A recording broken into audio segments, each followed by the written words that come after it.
कहानी सुनी अनसुनी में आप सबका फिर से बहुत बहुत स्वागत है। आज मैं आपको सुना रही हूँ मुंशी प्रेमचंद जी द्वारा लिखी कहानी दूध का दाम। तो चलिए कहानी को शुरू करते हैं। अब बड़े बड़े शहरों में दाइयाँ, नर्सें और लेडी डॉक्टर सभी पैदा हो गई हैं, लेकिन देहातों में जच्चे खानों पर अभी तक भंगिनों का ही प्रभुत्व है और निकट भविष्य में इसमें कोई तब्दीली होने की आशा नहीं। बाबू महेशनाथ अपने गांव के जमींदार थे, शिक्षित थे और जच्चे खानों में सुधार की आवश्यकता को मानते थे, लेकिन इसमें जो बाधाएं थी उन पर कैसे विजय पाते। कोई नर्स देहात में जाने पर राजी न हुई और बहुत कहने सुनने से राजी भी हुई तो इतनी लंबी चौड़ी फीस मांगी कि बाबू साहब को सिर झुकाकर चले आने के सिवा और कुछ न सूझा। लेडी डॉक्टर के पास जाने की उन्हें हिम्मत न पड़ी। उसकी फीस पूरी करने के लिए तो शायद बाबू साहब को अपनी आधी जायदाद बेचनी पड़ती। इसलिए जब 3 कन्याओं के बाद वह चौथा लड़का पैदा हुआ तो फिर वही गूदड़ था और वही गूदड़ की बहू। बच्चे अक्सर रात ही को पैदा होते हैं। एक दिन आधी रात को चपरासी ने गूदड़ के द्वार पर ऐसी हाँक लगाई कि पास पड़ोस में भी जाग पड़ गई। लड़की न थी कि मरी आवाज से पुकारता। गूदड़ के घर में इस शुभ अवसर के लिए महीनों से तैयारी हो रही थी।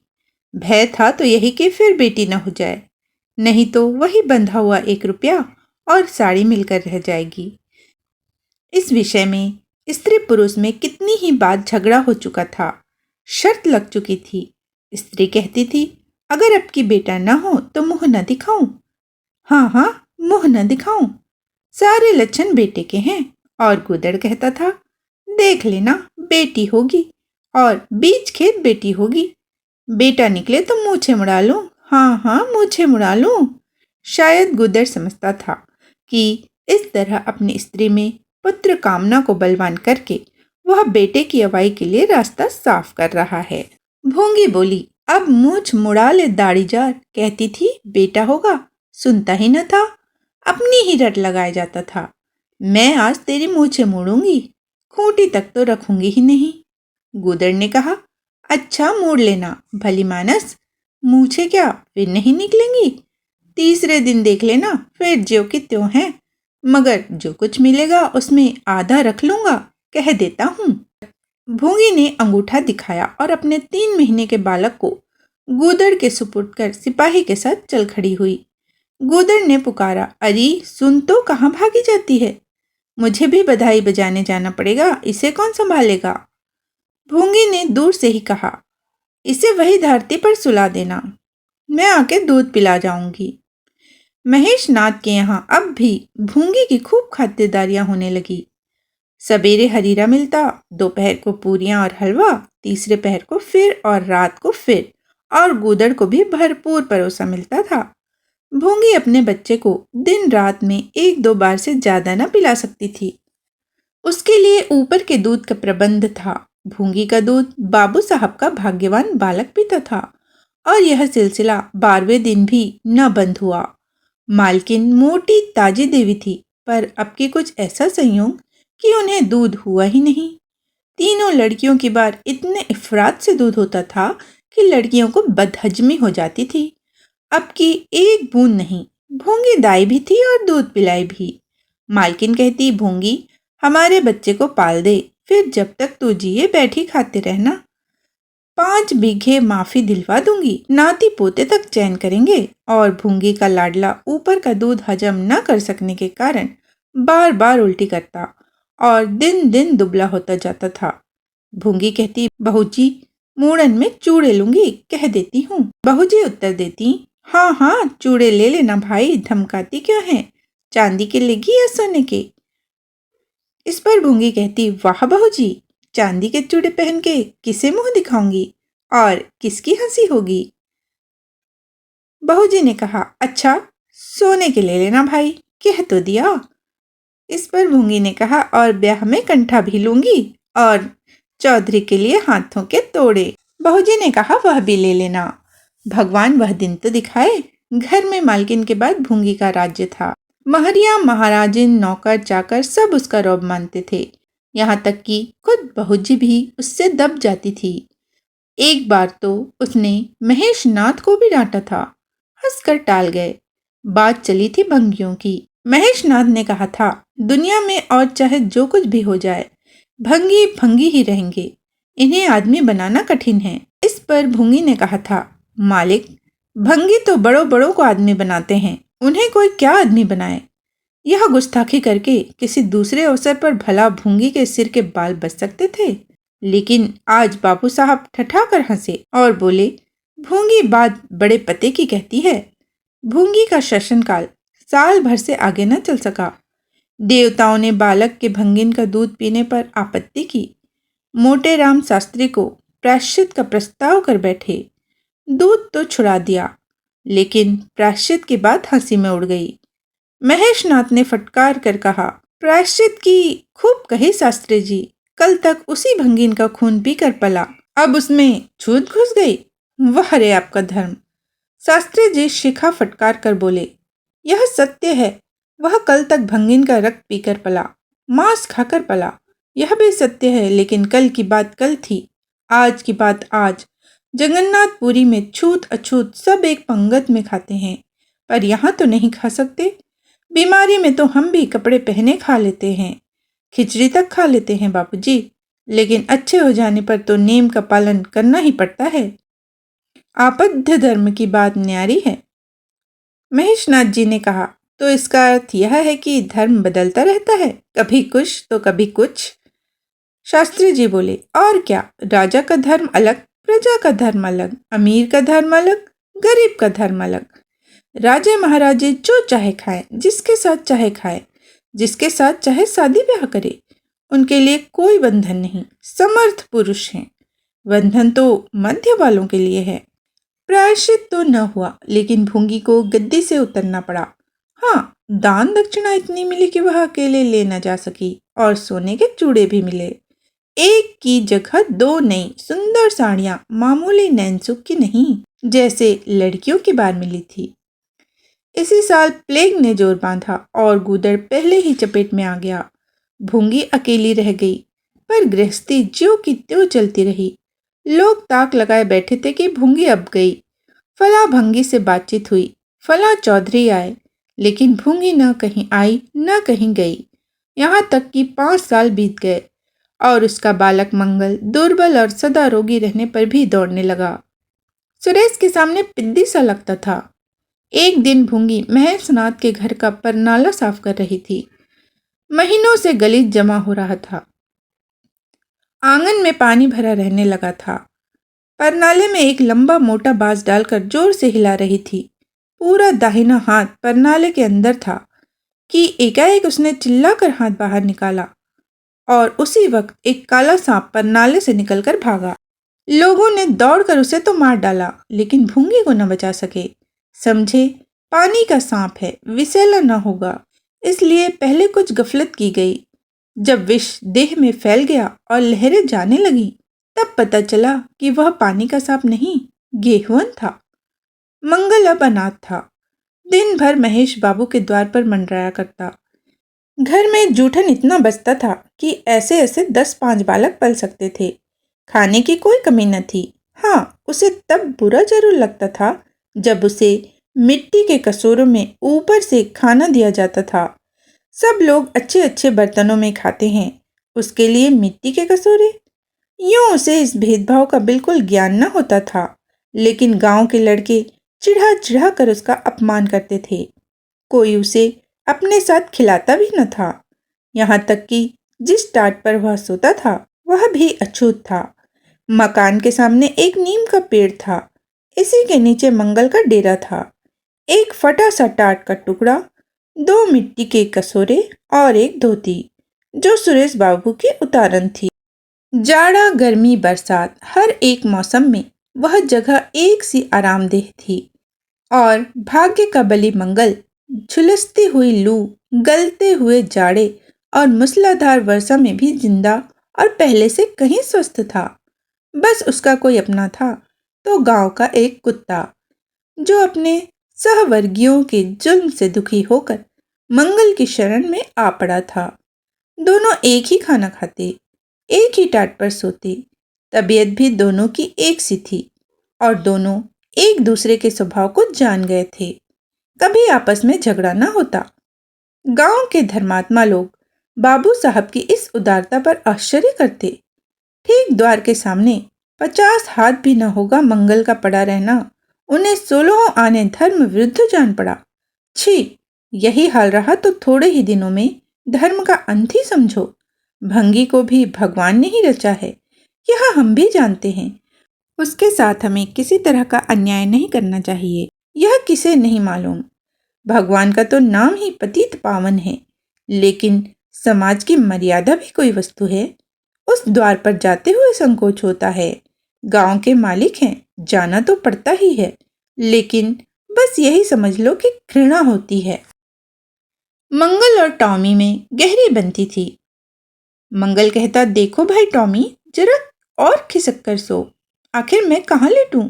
सारा टाट तो तुमने घेर लिया।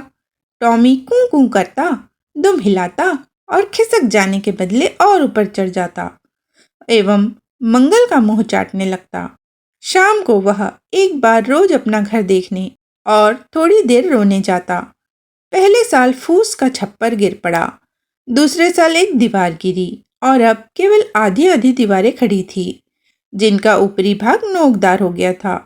यही उसे स्नेह की संपत्ति मिली। वही स्मृति, वही आकर्षण, वही प्यार उसे एक बार उस उजड़ में खींच ले जाता था और टॉमी सदैव उसके साथ होता था। मंगल नोकदार दीवार पर बैठ जाता और जीवन के बीते और आने वाले स्वप्न देखने लगता और बार बार उछलकर उसकी गोद में बैठने की असफल चेष्टा करता। एक दिन कई लड़के खेल रहे थे। मंगल भी पहुंचकर दूर खड़ा हो गया। या तो सुरेश को उस पर दया आई या खेलने वालों की जोड़ी पूरी न पड़ती थी, कह नहीं सकते। जो कुछ भी हो, तजवीज की कि मंगल को भी खेल में शरीक कर लिया जाए। यहाँ कौन देखने आता है? क्यों रे मंगल, खेलेगा? मंगल बोला, ना भैया, मालिक देखेंगे तो मेरी चमड़ी उधेड़ दी जाएगी। तुम्हें क्या, तुम तो अलग हो जाओगे। सुरेश ने कहा, तो यहाँ कौन आता है देखने बे? चल, हम लोग सवार सवार खेलेंगे। तू घोड़ा बनेगा, हम लोग तेरे ऊपर सवारी करके दौड़ाएंगे। मंगल ने शंका की, मैं बराबर घोड़ा ही रहूंगा कि सवारी भी करूंगा, यह तो बता दो। यह प्रश्न टेढ़ा था। किसी ने इस पर विचार न किया था। सुरेश ने एक क्षण विचार करके कहा, तुझे कौन अपनी पीठ पर बिठाएगा? सोच, आखिर तू भंगी है कि नहीं? मंगल भी खड़ा हो गया, बोला, मैं कब कहता हूं कि मैं भंगी नहीं हूं, लेकिन तुम्हें मेरी ही मां ने अपना दूध पिलाकर पाला है। जब तक मुझे भी सवारी करने को नहीं मिलेगा, मैं घोड़ा न बनूंगा। तुम लोग बड़े चघड़ हो।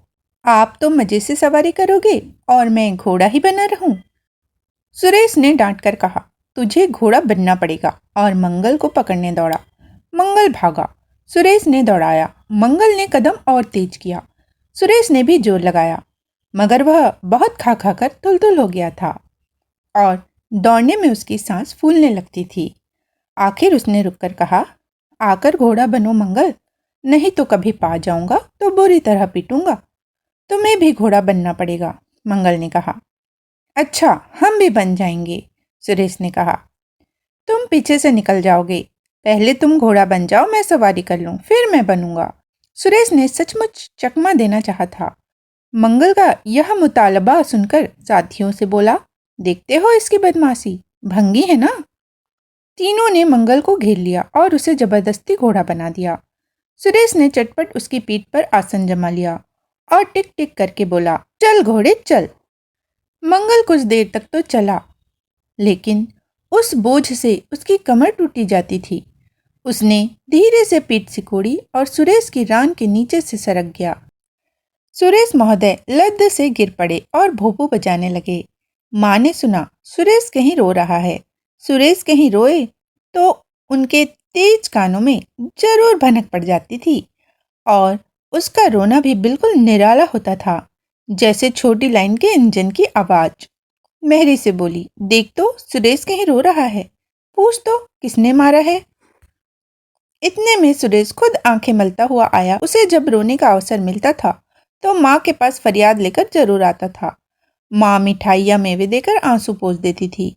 आप थे तो 8 साल के, मगर थे बिल्कुल गावदी। हद से ज्यादा प्यार ने उसकी बुद्धि के साथ वही किया था जो हद से ज्यादा भोजन ने उसकी देह के साथ। माँ ने पूछा, क्यों रोता है सुरेश, किसने मारा?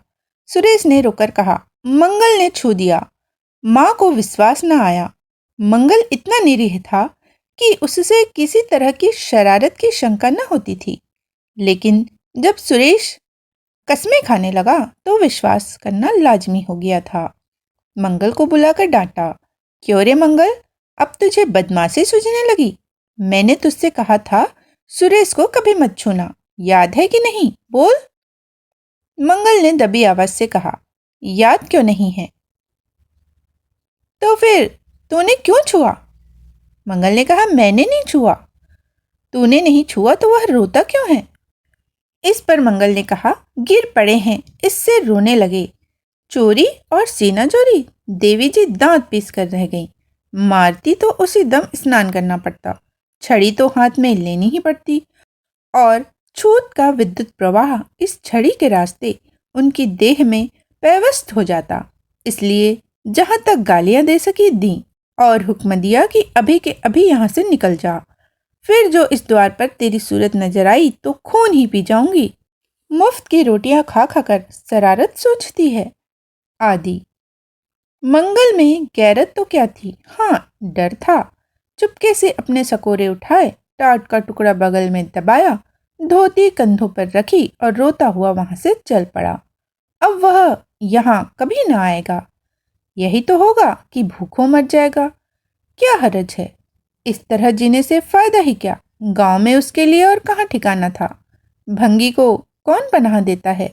उसी खंडहर की ओर चला जहां भले दिनों की स्मृतियां उसके आंसू पोंछ सकती थी, और खूब फूट फूट कर रोया।